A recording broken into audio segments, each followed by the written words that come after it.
Okay, good afternoon, everybody. So we're still in the strings notebook, so we're near the end of the strings notebooks. And remember, this notebook is basically talking about parameter substitution, even though it's called strings. Right? In the previous lecture, we saw that there's lots of operations you can perform on strings. So you can remove, replace, or you remove parts of strings, replace parts of strings, get parts of strings, and so on and so on and so forth. The syntax is very unclear, I would say, right? When you're working with these different parameter substitutions. So it's not unusual to have to always look up what the parameter substitutions are. There are yet more parameter substitutions that you can do, however. Okay, now remember that when you have a variable in bash, if you've never used the variable before, it automatically gets created for you, and then a value gets assigned. The empty string gets assigned to that variable. Often you don't want that to be the case, or you want to test whether or not the variable exists before doing something with it. Right? Now you can write an if statement to do so, but there are also parameter substitutions that help you in this case. So there's 8 variations that let you deal with unset or empty strings. Right? So if a string is unset or empty, there is a way to perform a parameter substitution that replaces the unset or empty string with something else. Right? So everything that I'm about to show you always works if the parameter is unset. Right? So you've got a variable that doesn't exist yet.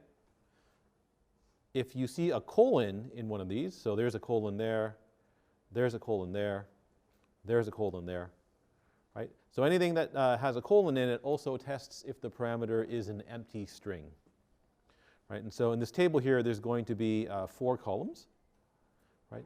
So the first column is the expansion.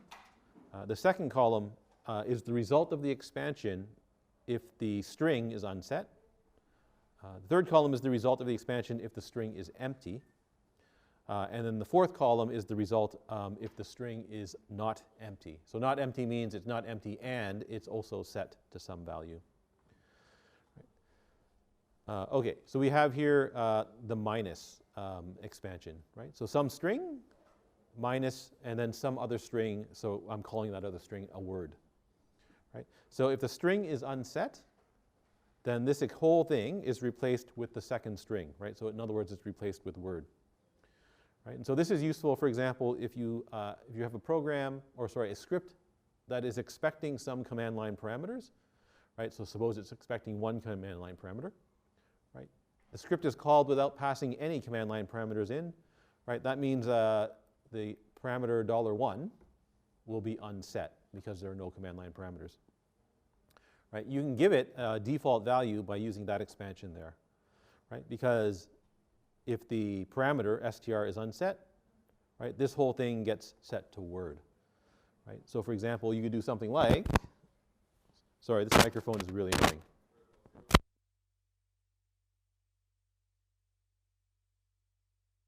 You can do something like, so arg equals,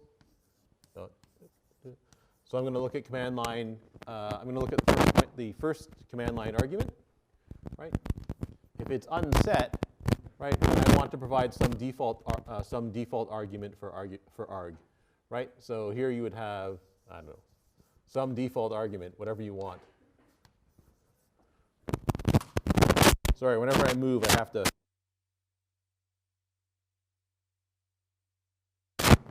Okay, right? So if string is unset, replace the whole thing with word. Right. You can do the same thing if the string is unset or if it's the empty string, right? So that's the colon hyphen, right? So it does the same thing, but it also tests against the empty string, right? In all of these expansions, the original string is never changed, right? So the original string remains unchanged. If you want the original string to change, you just assign back to the original string, right? So here you could write str equals then the expansion, right? And that will change str to, it'll leave str unchanged, or it'll replace it with word if str is empty or unset. Right? And then there's 6 other variations of this, right? So the equals variation does the following, right? So if string is unset, right, then the whole thing gets replaced with word, right? Furthermore, right, str gets assigned the value word, right? So instead of writing str equals dollar blah, blah, blah, blah, blah, blah, blah, right, to fix str, you can just use the, this expansion with the equal sign, right? So if str is unset, then set str to word and replace all of the, that expansion with the value word, right? If string is the empty string, nothing happens, right? It doesn't, there's nothing special about the empty string. If you want the empty string to also be replaced, then it's colon equals. The plus variation does nothing if string is empty. Sorry, if string is unset, right? So it does nothing if string is unset. If string is set, right, then this expansion gets replaced with word, right? So if string is set, all of this gets replaced with word. Nothing happens if string is unset. Yes. Unset means the variable doesn't exist yet. Empty means that the variable is the empty string. Yep. Right. And then there's colon plus, which does the same thing, except it also replaces. If string is the empty string, nothing happens here. Right. And then finally, the question mark variation is the one that you can use for error checking. Right? So if the string is unset, right, then whatever is in word gets written to standard error, right? And then the script exits with a non-zero exit status. Right? So if you want to do some sort of error checking for your script, the last two are handy. Right? So if you want to test if the one of your input arguments is unset or empty, then you can use the bottom one. So in brief, right, if you look at, if that table is confusing you, right, then you can look up this, the English description down here. Right, so the minus variations are useful for producing default values from unset or empty variables. Right? The equal variations are useful for setting default values to unset or empty variables. Right? Now, this one isn't as handy as you think it would be, because often you're testing whether or not the positional parameters are unset or empty, right? So you're not allowed to set the value of a positional parameter. So in other words, you can't replace the value of $1, right? Or positional parameter 1, sorry, or positional parameter 2, or so on and so on and so forth. So this one is less useful than you'd actually want it to be. The plus variations are useful for producing alternate values from a set variable. Right? And the question mark variations are useful for indicating errors from unset or empty variables. Right? You can play around with this script called empty.sh to see what happens with the various substitutions. Right? So here I'm going to call, this script looks at the first command line parameter, right, and looks at whether or not it's unset, so you pass in no command line parameters, whether it's empty, or whether it's set and not empty. Right? So if I pass in no command line parameters, right, $1 is unset. Right? So notice the first parameter is unset. Right? If you use this variation here, it's going to all of this gets replaced with word. Right? Second variation here, right? The input parameter was unset, so $1 was unset, so that results in word. Right? str. So str, so this, I guess this really should have been labeled $1. But anyway, str is the variable that was put into there. Right? So it remains unset. Right? Similarly here, str remains unset. Right? So the minus variations don't actually change the original variable that was used there. Right? The equal variations, they do change the original variable that was passed in. Right? So if the original variable is unset, right, and you use the equal variation, then after the substitution occurs, right, the original variable gets assigned to whatever that is. right? And the entire substitution gets replaced with that. So this does the same thing because the variable is unset. Right? The plus variation does nothing if unset is if the input variable is unset. Right? So the substitution doesn't happen. There's nothing here. Right? And the original input string remains unset as well. Right? Looks like there's a bug in my script. Line 58 string. Okay. 1, 2, 3, 4, 5, 6, 7, 8. Okay. Right. And then the final plus. Oh wait, no, never mind. I'm sorry. There is no bug in my script. Okay. And so the this does the same thing as the previous version here, because it's also testing for empty strings. Right. It's the colon plus variation. Finally, the last variation is the one where if the variable is unset. So back here. Right. So if string is unset, it writes this. It writes whatever was here to standard error and exits. Right? So because that parameter was unset, it wrote that message, which I guess is the message I put into the script, right, to standard error, right, and it exits the script, right, and so the next line doesn't run. Right? If you're reading this again later to figure out exactly what's going on, the explanation is in the next paragraph right here. Right? If you pass in the empty string, slightly different things happen. Right? So when you pass in the empty string, it's going to be the colon minus variations that you're looking at. Right? So remember, the colon variations also test for the empty string. Right? So if the first word is the empty string, right, then that variation produces the string word for all of that. Right? Leaves the original string unchanged. So the original string is still the empty string. Right? That variation there assigns the original string, assigns word to the original string, and also produces, or also results in the substitution of word for all of that. Right? Again, the plus variations, go back to here to see what they do. Right?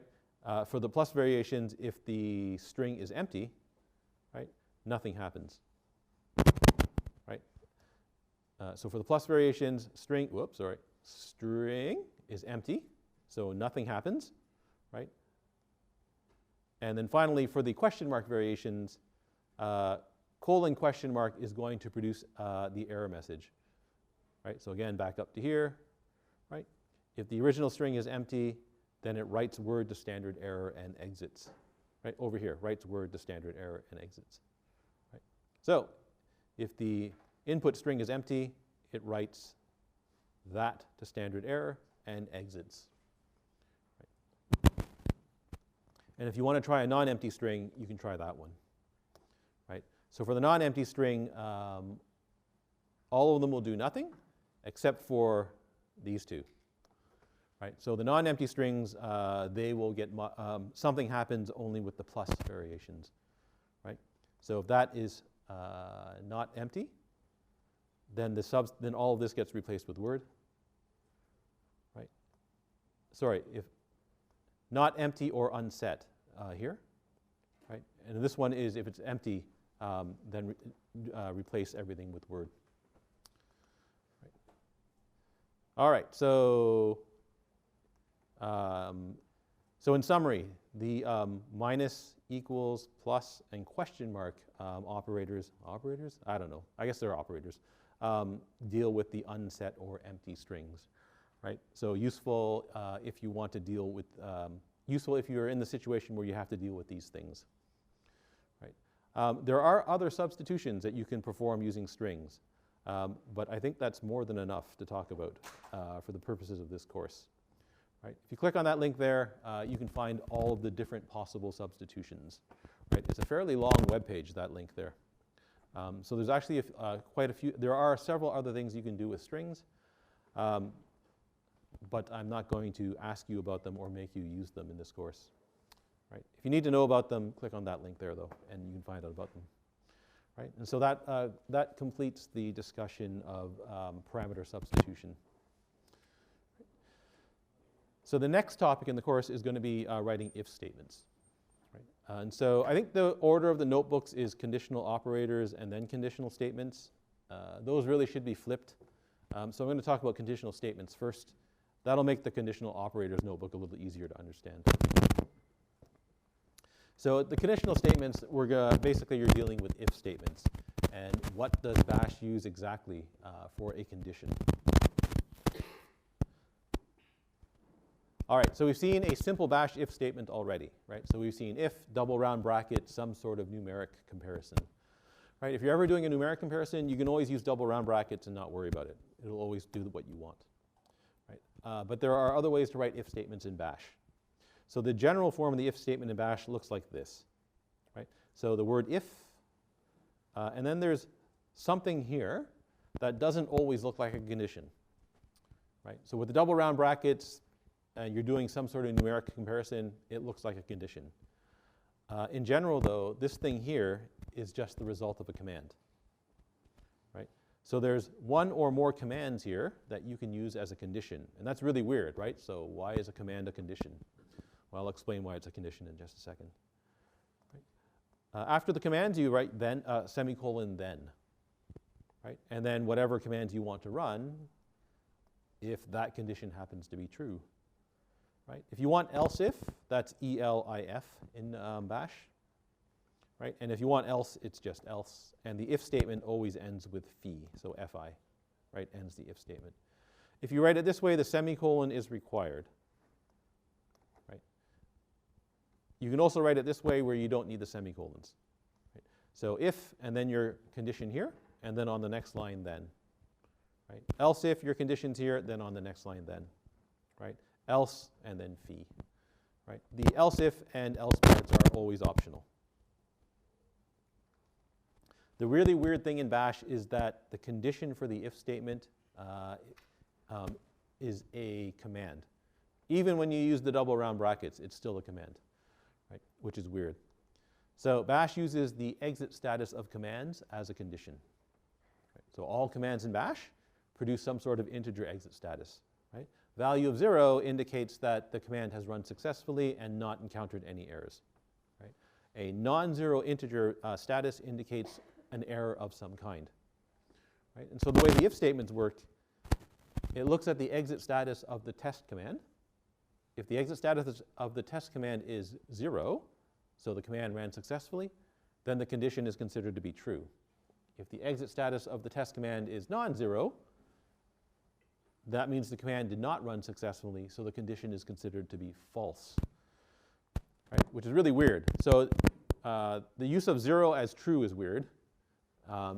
In C, you're going to realize that it's the opposite. Non-zero is true, right? And the use of a command or the exit status of a command as a condition is also very unusual. Right? So there's a command called true in bash that does nothing but set the exit status to 0. And there's a command called false that does nothing but set the exit status to 1. Right? So if true is always true, and if false is always false. If false is right. If false never prints never runs. Right? Okay. So here's an example of a script that uses the result of a command as its as a condition. Right? So this thing is called CDLS. So basically, this script takes in one command line argument. It tries to change to that directory, right, given as command line argument. If it successfully changes to that directory, it lists the contents of that directory. Right? That's why it's called CDLS. Right? Change to a directory, list the contents. If it can't find that directory, or if it can't read that directory, it prints an error message to standard error. Right? Remember, that's the redirection to standard error, of standard output to standard error, and then exits with a non-zero status. Right. So we can try running this command from the shell. So this is in, which one is it? It's conditional statements. So this is called CDLS. Right. So change to a directory and then list the contents. So if I go up one directory, that should work. Right? I should be able to switch up to one directory. So it does, and it lists the contents of the upper directory. right? Oops, sorry. Hey, what's going on? Uh-oh.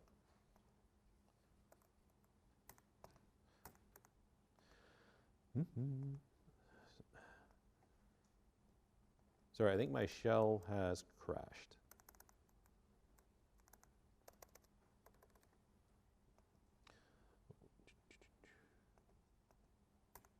Yes, I believe it has. 1 second.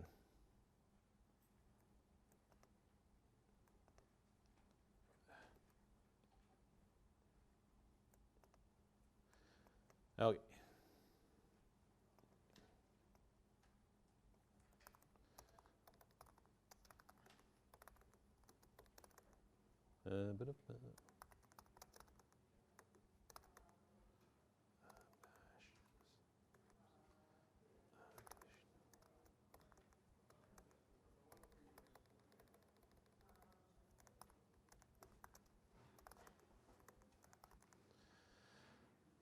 Okay. Okay, so list the contents of the directory, change that directory and list the contents, right? So I'm now in the, did I switch back? Hang on, cat cd, yeah, so switch that directory, list the contents, right, okay. So we can do cd root,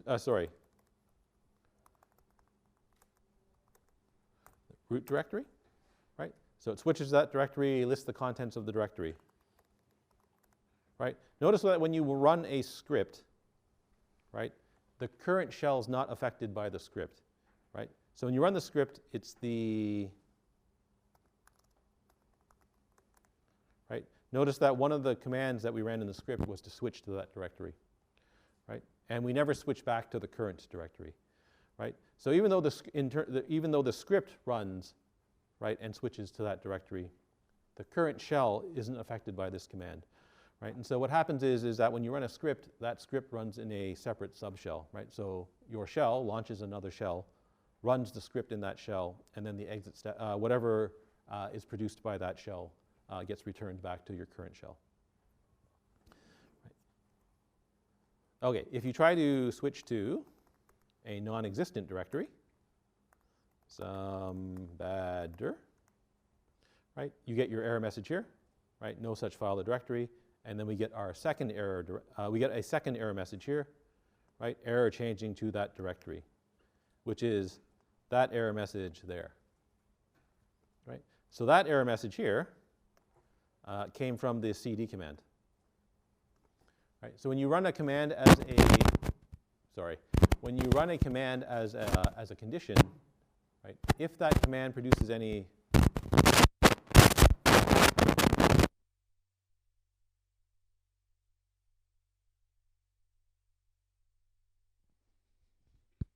okay, so when you use a command as a condition, right? If that command produces some output, you end up with the output showing up in your script as well, which may be not what you want, especially if this is an error message, right? Notice here that I'm handling the error condition here myself, right? So I probably don't want to see that, right? So if you don't want to see that, right, then you can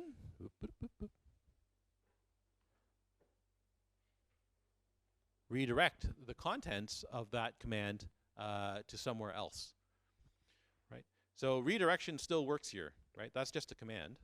So if I want to, I can redirect its output, right? In particular, I can redirect its standard error output, right? So remember, to arrow or to greater than, redirect the standard error of that command, right? And here I'd like to send it to the ether, right? I'd like to send it nowhere, just get rid of it completely. So on most Linux systems, there's a file called root dev null, right? Which is basically nowhere. Anything that you send to dev null just disappears, right? And so I'm going to send the standard error output to dev null so that it doesn't show up in my script, right? So when I run it, this one, right? So that's cdls2, right? I only get the error message that my script wants to produce, right? I don't get the error message that the command that I'm using as a condition produces, right? So I don't get the error message that CD is producing now, right? Because the redirection of that command still works, right? I can still redirect the output of CD somewhere else.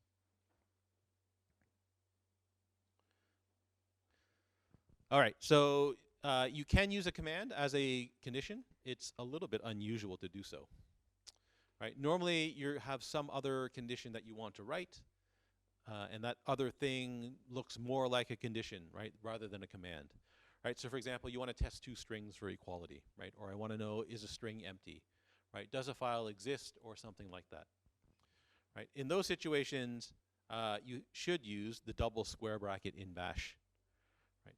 Now the double square bracket is particular to bash and a few other shells. In particular, other older Unix shells use single square brackets, right? Which is equivalent to the command called test, right? So there's actually a command test that lets you test a condition, right? The square brackets are just a short form for the test command. Bash has the double square brackets, which is essentially the test command, but it behaves in a slightly different way, right? So the double square bracket construct does things slightly differently than the single square bracket or test command. And it makes your life a little bit easier. So I'll explain exactly what the differences are in just a second. Right. So for our course, you should probably use the double square brackets instead of the single square or the test command. Right. Occasionally, there are students who will look stuff up on the internet for an assignment or something, and they'll end up using single square brackets or test. It's fine. They still work in bash. Right. I'm just going to show you the double square bracket construct, though. So the double square bracket has fewer surprises and is considered to be easier to use than test or the single square brackets, right? You click that link there if you want to know all of the differences, right? The nice thing about the double square brackets, though, is that inside double square brackets, there's no word splitting and there's no file name expansion, right? So if one of your variables happens to have a star or a question mark in it, right, that doesn't get expanded to a file name, right? Similarly, any spaces or unusual characters that you have in strings, you don't have to worry about quoting them, right? Because the double square brackets doesn't word split them. Right. There was something else back here. Just a second. Right. So the way the double square brackets work is you put something inside the double square brackets, right? So if the expression is a logical expression, then the double square brackets evaluates to 0. If that expression is true, right? So in other words, if you write if double square bracket some expression, if that expression is true, then the if statement runs, right? The body of the if statement runs. If it's false, then the body of the if statement doesn't run. There has to be a space. I don't know, it's not easy to see, but there's a space right here after the square bracket, and there's a space right here before the closing square bracket. Those spaces have to be there. If they're not, then you'll get some sort of funny error, right? Bash can't parse that expression. Bash can't parse that correctly, or it doesn't parse that correctly, right? So failure to include either space results in unusual errors. All right, so what types of things can you test for? So you can test for things relating to files, right? So does a file exist? Is it readable? Is it a directory? Is it a regular file? Et cetera, et cetera, et cetera. Right? You can test strings to see if they're equal, if they're empty, if they're unset, if they're not empty, if they're not unset. Right? You can, if you want to, inside double square brackets, test numeric conditions, but I recommend you don't. Right? So if you're going to do a numeric condition, use the double round brackets instead. The numeric conditions look weird inside double square brackets. Probably in the next lecture or the one after, I'll tell you about regular expressions, and now you'll be able to match strings against some kind of pattern. There's also these miscellaneous expressions, and there are not many of these. These are the ones that don't really fit 2, 3, 4, or 5. I'm not going to tell you about all of these. Again, you can click on that link there if you want to look at all of the possible things that you can test for. Right, so I'm only going to talk about some of the more common ones. Right, so starting with the miscellaneous expression, minus v followed by the name of a variable. Right, so it's the name of the variable. It's not $. variable name, right? So you're not getting the value of the variable. It's the name of the variable here, right? So minus v followed by a variable name tests whether or not the variable has been assigned a value, right? So that might be handy in some cases. Do I have an example here? Just a second here. Here we go. Okay, so when using minus v, right, remember it's the variable name. It's not the dollar in front of the variable name, right? So in this script, in this little piece of bash here, I'm going to unset x, right? So we want to make sure that x does not exist, right? So that thing there tests, has x been assigned to, right? I unset x, so I know for sure x is not assigned to. So this should print out x is not assigned, right? And it does, right? Okay. So x equals the empty string. So x has now been assigned to, right? So now it says x is assigned, right? Even if you write that, I'm pretty sure this works too. Yes. So even if you just write that, right? So x equals nothing, right? You've used x for something now, right? And so that assigns a value, that causes x to be created and a value assigned to it, so it gets assigned the empty string. And this thing still prints out x is assigned, right? So again, remove the assignment and you get x is not assigned, right? Also remember though,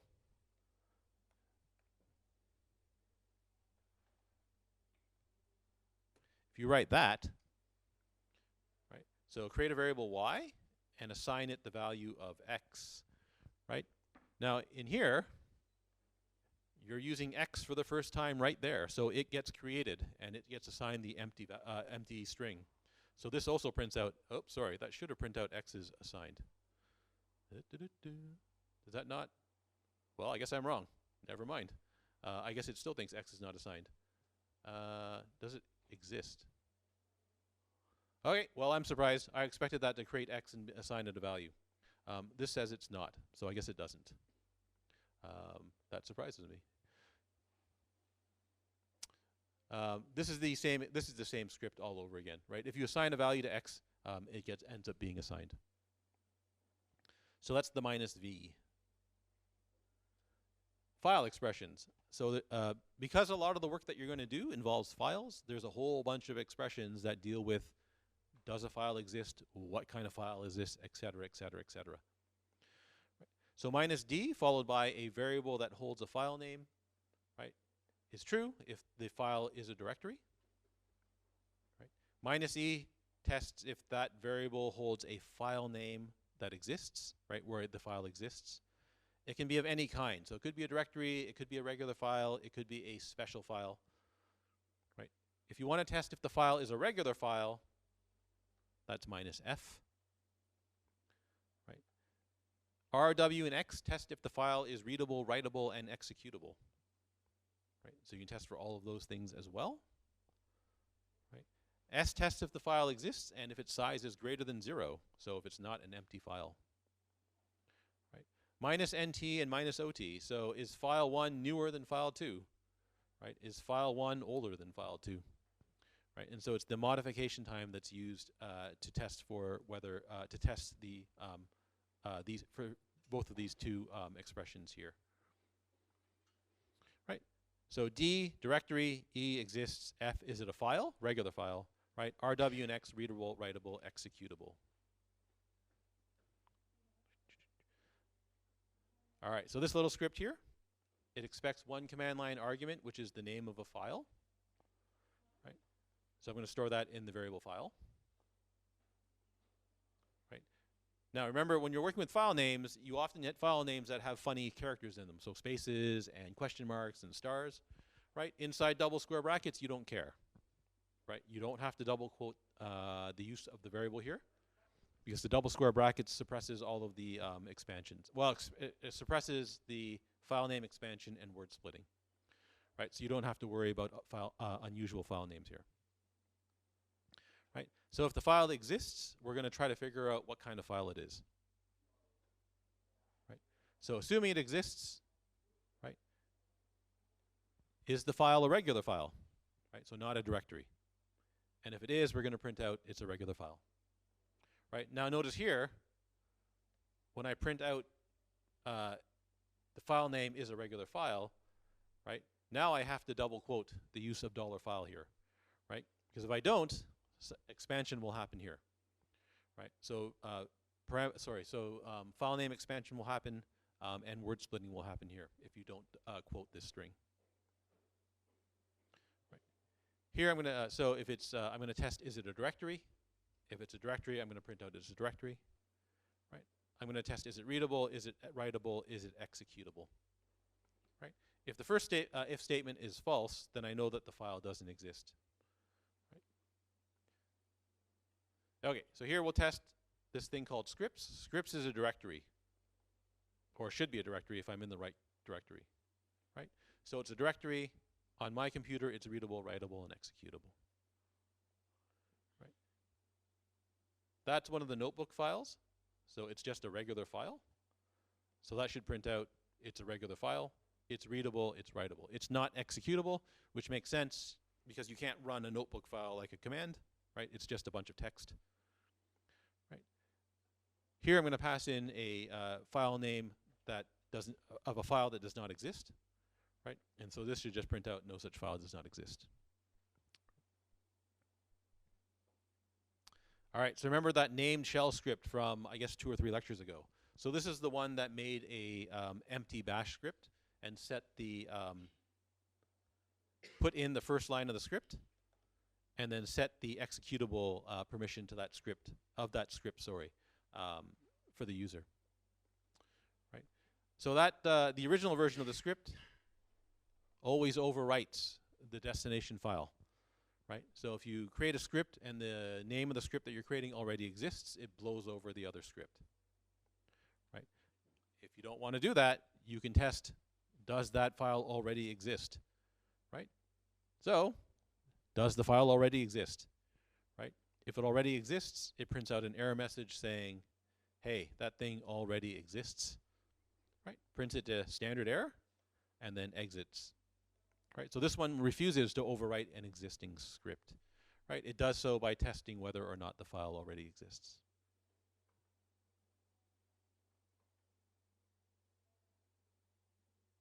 All right, what about the string expressions? So there's a whole bunch of string expressions that you can use, right? Notice there's a lot of them here.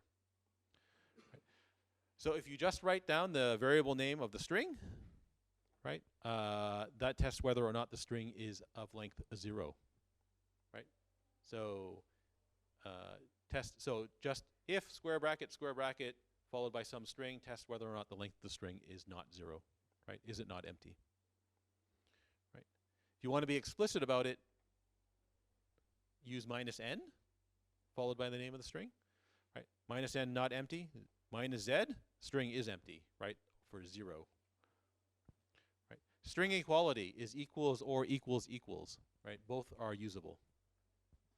Right? Equals tilde is what's called a regular expression match. We'll look at regular expressions in the next lecture, I think. Exclamation mark equals is not equals, so they're not, the two strings are not equal. If you want to compare them for dictionary order, you can use greater than and less than. Right? So string 1 is greater than string 2 means string 1 comes after string 2 in the dictionary. String 1 less than string 2 means string 1 comes before string 2 in the dictionary.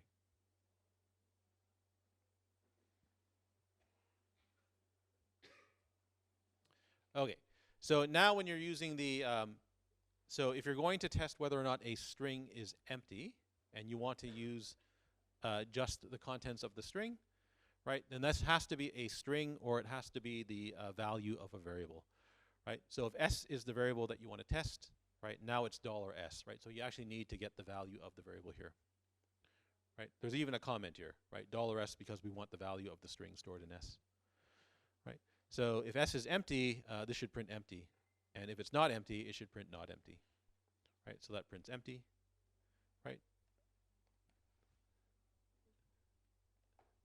Right, and if it's not empty, it prints not empty. If you unset s to remove it completely,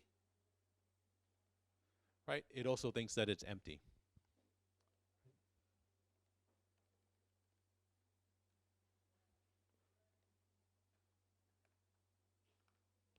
Okay, Whoops, control.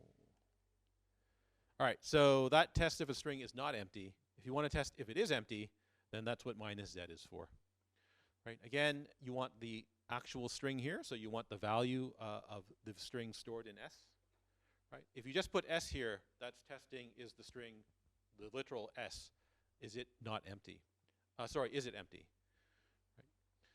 Right? So here, is S the empty string? Yes, it is. Right? If it's not the empty string, right, it'll print not empty. Right? And if you want to do equality, less than or greater than, well, it's just equals less than and greater than. Right? So this is the comp string shell script. This is the Java-like string comparison, right? So it's like compare to. So it takes in 2 command line arguments and tests those 2 command line arguments for order. Right? So if the strings are equal, it prints out 0. Right? If S1 comes before S2, then it prints out -1, so S1 is less than S2. Right? Otherwise, it prints out 1.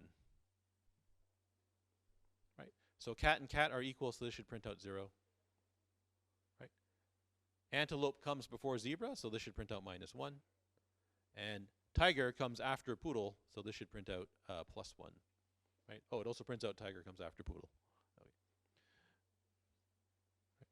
All right, so you have to remember that when you're using double square brackets, right, equals equals, less than, and greater than, right, those are string comparison operators, right? They're not the numeric comparison operators, right? If you want to do numeric comparison, use double round, right? Unfortunately, Bash is reusing these operators for string comparisons. So you can do something like this, right? And often you'll get the right result, right? So here we're going to compare 100 to 2, right? So if you're comparing these 100 is greater than 2. So you would expect the numeric comparison to print out 1.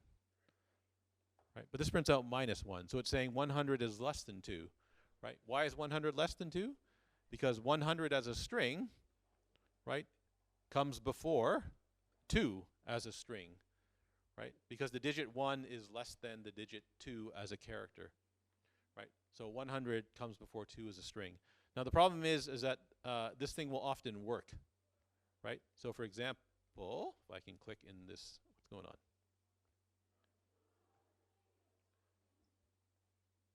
I seem to have lost my cursor. Hang on. There we go.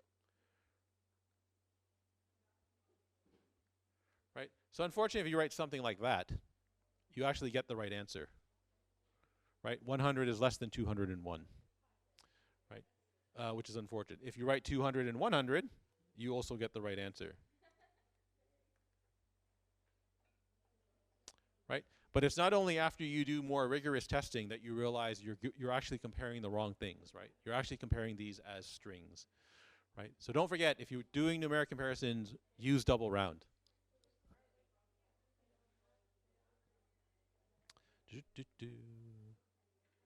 Yes. Things get a little bit worse now. Okay, so if you're using equals equals or not equals, right? These are the equality and not equality operators, but they do something extra, unfortunately. Right? The string on the right-hand side gets treated specially. Sorry, just a second. Can you, someone at the back, close the doors, please?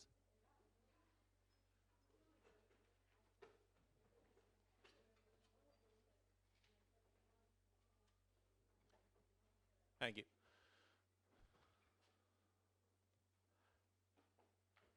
All right, so if you want to be safe and you really want string equality, just use the single equal sign. The problem with double equals is that the right-hand side gets treated specially. So if you don't quote the right-hand side is allowed to contain star and question mark and the square brackets. Right? So in other words, you can do a pattern match with this sort of thing here. Right? So left equals equals right. Right is treated like a pattern if it's not quoted. Right? So in other words, star, question mark, and the two square brackets now have special meaning if you're doing it this way, right? And that's true for not equals as well, right? This will catch you by surprise. It's guaranteed, right? At some point, this is going to surprise you because no one remembers this is what happens, right?